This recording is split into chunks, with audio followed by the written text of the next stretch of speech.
Kim Ly xin trân trọng kính chào quý vị khán thính giả của đài truyền hình VNTV. Kính thưa quý vị, trong chương trình Kiến thức học đường ngày hôm nay, VNTV rất hân hạnh được mời một vị khách đặc biệt, đó là tiến sĩ Randy Phillips. Hiện ông là một vị giáo sư về toán học, có công sức giảng dạy và đào tạo những giáo viên ưu tú tại trường đại học San Diego State University.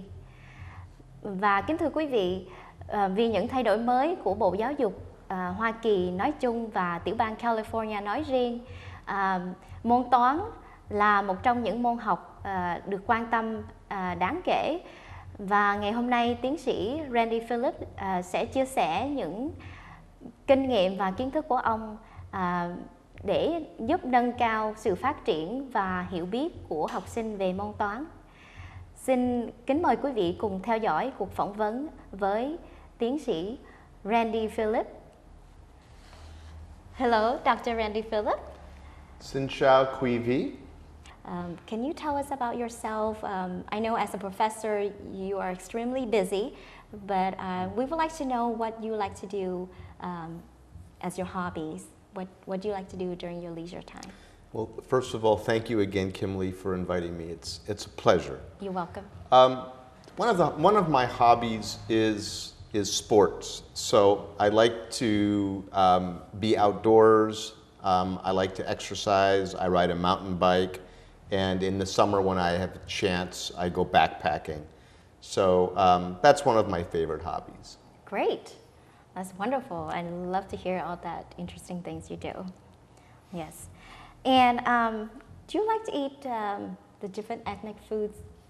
I do like to eat different ethnic foods, including Vietnamese food. Wonderful. I think it's called pho. Phở, yes. Pho, excuse me. Wonderful. But yes, and I particularly like lots of vegetables. Wonderful. And but yes, I also lived in Africa when I was younger. And so I got used to eating different kinds of foods, and so I continue to enjoy that. Very nice. Yes. Kính thưa quý vị, Kim Ly vừa mới hỏi tiến sĩ Phillips là ngoài công việc bận rộn ra thì tiến sĩ Phillips có những sở thích gì? Thì ông rất vui chia sẻ là tiến sĩ Phillips rất thích chơi thể thao và ăn những món ăn đặc sản như là phở của Việt Nam mình. Nói chung là những món ăn có nhiều rau cải thì tiến sĩ Phillips đặc biệt rất là thích. How did you first become interested in the field of mathematics education, in particularly working with children and training prospective teachers? When I was in college, I studying mathematics, and I wasn't sure what I wanted to do. But I also liked working with people. I used to teach first aid courses for fun, and so somehow the idea of teaching mathematics came to me. And after I became a teacher of mathematics, I ended up living in Africa. I was a United States Peace Corps volunteer. And because I had become a teacher, they put me in a site where there was a teacher training institute. So while I was teaching there, I realized that I enjoyed working with prospective teachers, but I really didn't understand very much about it. Mm-hmm. And that was the beginning of the idea to come back to the United States and study the field of preparing people to become teachers. Và khi hỏi đến sự nghiệp của tiến sĩ Phillips bắt nguồn từ lúc nào, thì ông chia sẻ là từ lúc ông bắt đầu học trong đại học thì ông đã học rất nhiều về toán, và sau đó ông có dịp sang châu Phi, một cái trại lính để làm việc chung với học sinh và thầy cô ở đó. Thì bắt đầu từ đó thì học sinh và các thầy cô ở đó cho ông một cái sở thích bắt nguồn từ lúc đó là dạy học luôn. Ngay từ lúc đó khi mà ông trở lại Hoa Kỳ thì ông học tiếp sang bậc tiến sĩ. So, Dr.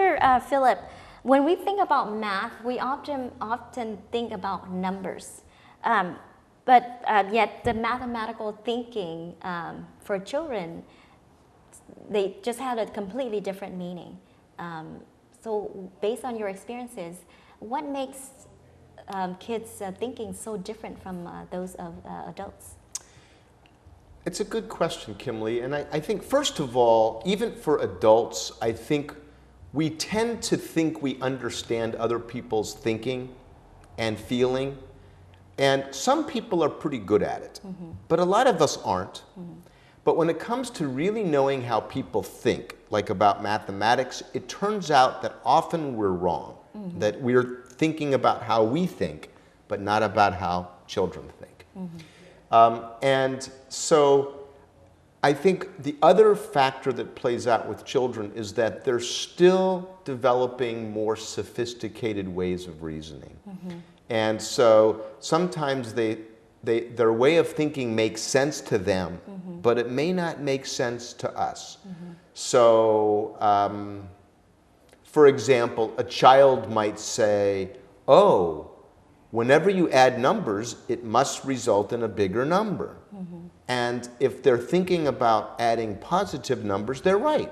And they've made a beautiful generalization. Later, they may learn about adding negative numbers.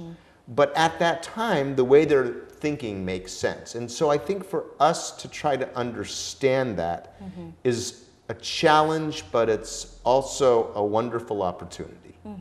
Okay.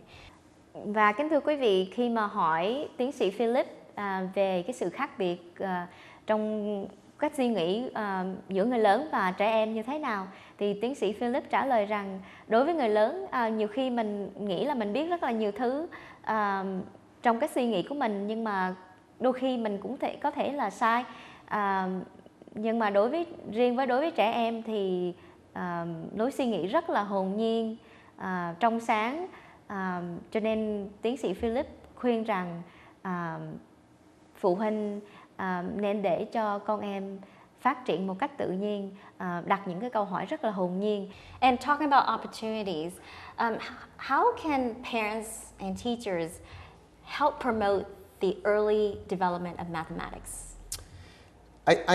I think one of the ways that we can support children is by starting where the child is and trying to understand how the child is thinking. Okay.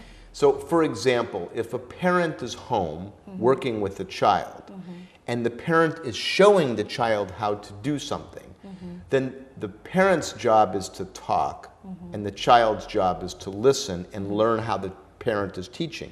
But the parent won't learn how the child is thinking. So if we can learn to think about it a little bit differently and ask them questions about how they're thinking and maybe repeat back what they said and maybe ask the child to pretend they're explaining their thinking to a younger child. The more the children can talk about their thinking and the more we can listen to that, the stronger their reasoning will become. Okay. And could that be an opportunity for parents to build that connection from the math in everyday situations with the math that they learn at school? If so, what ways can you suggest that parents make that connection for their children? So I think that first of all, if parents can learn a little bit about what the children are doing and then look for natural connections in life. Okay. I'll give you a few examples. Sure. If a child is learning about adding and subtracting multi-digit numbers and the parents are keeping a checkbook at home, they might ask the child to come and watch when they're using the checkbook and explain it. Right. If the child is doing something in school with geometry, the parent, when they need to measure something, they might have the child help them. Or with cooking, if you're measuring things there, that might be another natural opportunity. Or driving, when you're going 45 miles an hour, you might ask a child, what does that mean? I'm not driving for an hour, how can I drive 45 miles per hour? What does that mean? Just finding natural ways to connect what children are learning with the opportunities that arise in our daily life. Và khi hỏi tiến sĩ Philip là làm sao để phụ huynh và các thầy cô có thể giúp con em phát triển thêm về cái cách suy nghĩ, nhất là về môn toán, hoặc là những cái vấn đề liên quan tới học hành hay là đời sống hàng ngày, thì tiến sĩ Philip khuyên rằng phụ huynh và các thầy cô có thể tạo cơ hội để lắng nghe và khuyến khích con em quý vị chia sẻ nhiều, và một khi mà con em có nhiều cơ hội để mà chia sẻ thì phụ huynh và thầy cô được có thêm nhiều cơ hội để mà lắng nghe, thì đó là sẽ tạo nên cái sự trao đổi thân mật giữa phụ huynh và con em để hiểu sâu hơn và giúp cho cái sự phát triển của con em được tốt hơn. So as we know, the national standards, the Common Core state standards, California school districts have been implementing them with different speeds, different quality, and the Common Core just changed the way not only students learn, but changed the way teachers teach, especially mathematics. So based on your experience, what are your thoughts about professional development, and what is the university's role, taking San Jose State for example, in helping teachers meet the new teaching demands? I think first of all we need to be aware that changing how teachers teach is difficult. And the Common Core is ambitious. I think it has some wonderful directions, but I think it's going to be a long process. I think the university plays a key role, and I'm glad that you asked. There's a saying that it takes a village to raise a child, and I think it takes an entire university to prepare a teacher. So it's not just in the credential program that a teacher learns to teach. I think that we will need to support, for example, mathematics professors so that when they're teaching the students, they can help make sure that the students are learning in ways that will be supportive of understanding the mathematics in a deep way. I also think that once a teacher becomes a teacher, the teacher's not done learning, and we will need to find ways to provide professional development for those teachers. So for example, right now I'm involved with a group of teachers in a master's program, and Kimley, you're one of our students, and I'm delighted that you are a student in our program. Those teachers have spent 2 years studying and thinking about mathematics and students and thinking and curriculum, and they're not done. They don't know everything there is to know. They're still trying to learn more about how to be effective. Và khi hỏi đến về cái vấn đề những cái thay đổi mới của Bộ Giáo dục đưa ra, gần 50 tiểu bang Hoa Kỳ và nhất là California đã áp dụng cái chương trình được gọi là Common Core State Standards. Thì Kim Ly hỏi tiến sĩ Philip rằng theo ông thì trường đại học có cái vai trò như thế nào để giúp cho các thầy cô học hỏi và tìm những cái kiến thức mới để đáp ứng những cái nhu cầu mới về cách giảng dạy. Thì tiến sĩ Philip nói rằng trường đại học luôn luôn mở cửa chào đón các thầy cô để giúp ủng hộ thầy cô học hỏi thêm những cái cách giảng dạy hữu hiệu để đáp ứng những cái nhu cầu mới do cái chương trình học mới đưa ra. And talking about ongoing learning, I'd like to share with our audience today one of the most amazing projects that you and your colleagues have done. And to me, it's just an amazing resource, because as a teacher, I'm constantly learning ways to how to help kids make sense of mathematics. And the thousands of video clips in here, they're just very useful to see how you model the questioning, how you get kids to really think hard about the mathematics that they're learning, and even see kids struggling it's really a helpful thing for teachers to see. What could be some tips that you can give to our young audience out there who want to be successful in their studies? Let's say if they want to pursue a career in education, what would you tell them? What would something that they can take away from you? So I think that if you want to, say you were considering teaching, I think that there's two things that you have to try to work on. One is to think about ideas and understand what you're learning, if it's math or science or social studies or reading or whatever it is, or language, because teachers should come to see the content in deeper ways. And I think the other thing is to cultivate understanding and enjoying working with people and children. So try to spend as much time as you can working with young people and maybe tutoring them. Tutoring is actually a very good way to think about the profession.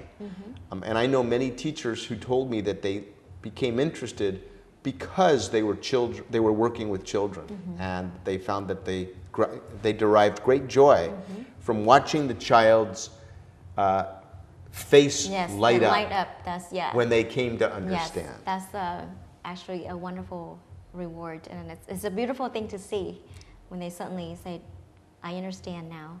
Well, there's some people who aren't that interested in that. And those are probably people for whom teaching isn't the best profession. Yeah. But I think if you want to be an elementary or secondary school teacher, then I think it's beautiful if you want to see people come to understand. Right.